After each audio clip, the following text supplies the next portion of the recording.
Nah, kejadiannya Bang? Kejadiannya pertama bau bang. Nah, tiba-tiba ada orang muncul, 2 orang.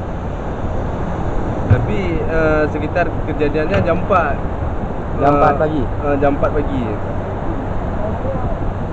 Lalu kalau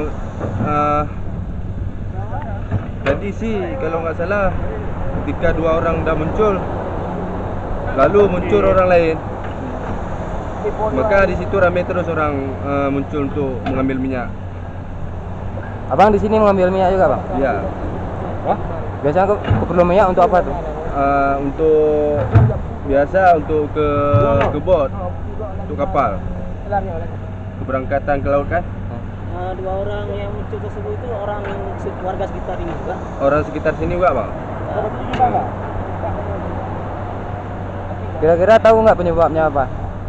Itu ya kurang tahu bang, karena kita bukan orang Pertamina.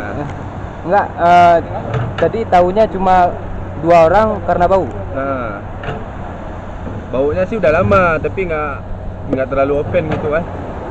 Maka tadi malam karena terlalu bau kali, maka diperiksa sama 2 orang itu. Ramai orang ambil minyak sini tadi Bang? Kalau nggak salah hampir 200 orang tadi. Minyak apa aja sini Bang? Bensin, solar atau Bensin campur solar bang. Masih Bang. Nama Bang? Hah? Nama? Heri. Heri. Usia berapa Bang? Usia 19 tahun bang. Masih banyak ya? Iya bang.